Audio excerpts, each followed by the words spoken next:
About 5 years ago, when I was at the VA, I was the Assistant Secretary for Policy, I discovered two things. One, that there was no real advocacy for veterans except for the veteran services organizations, which do a lot more around benefits, but no voice around veteran policy. And as many of our service members were returning, I also discovered that philanthropy wanted to help, but was not necessarily very well organized. So working with Stephanie Powers and the Council on Foundations, I found a real ally and somebody in a group that now have driven the role of philanthropy in the veteran space quite far. Well, I think it's important for the foundations to come together to help our veterans because nobody can really do this alone. The federal government can't do it alone, individuals can't do it, and even our veterans coming home, a lot of them do need help figuring out ways to navigate the civilian world and have healthy lives and be constructive parts of their community. The challenges facing vets are many. They come home to families who don't really understand them and know what they've been through.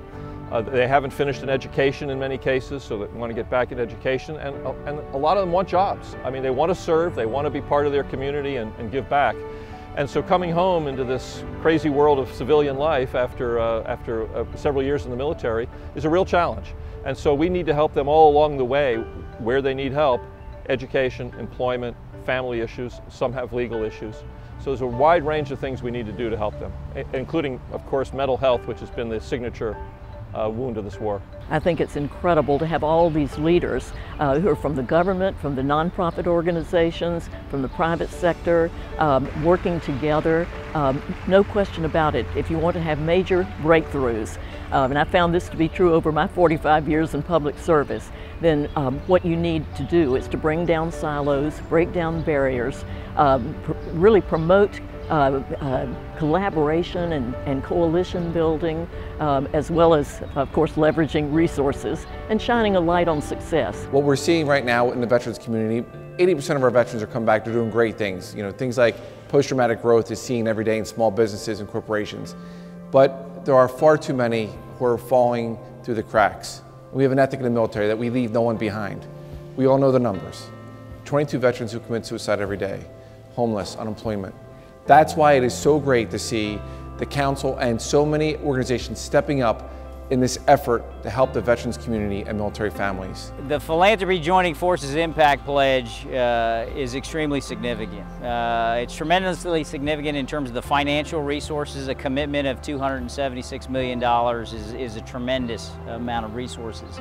But it's more than just that. It's about the leadership and the convening platform that those foundations and funders that are a member of the Council represent.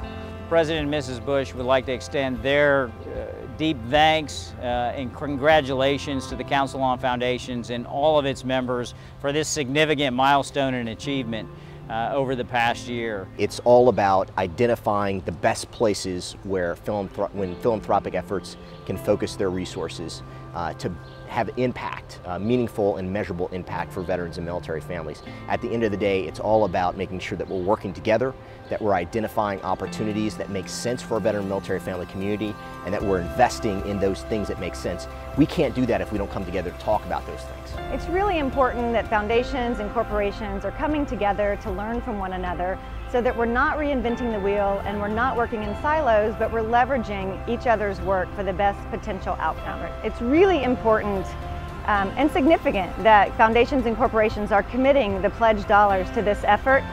But the most important thing is that we're committed to the relationships and to the ongoing coming together, convening, sharing lessons, and sharing opportunities. We're proud to join others in philanthropy as we collectively set our sights on delivering solutions for our veterans and our military families. Is confirmation that we're headed in the right direction together.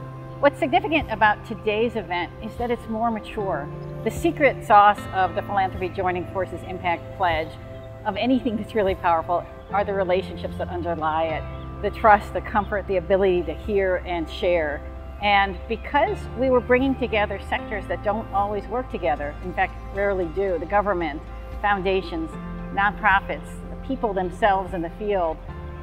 A year ago, many of them were strangers, but we've gathered together in between then and now. We've had intermediate events, we've had gatherings in person and online, and you could feel in the room that the trust is there, that the collaboration is there, and therefore the opportunity for really powerful impact has become much more significant.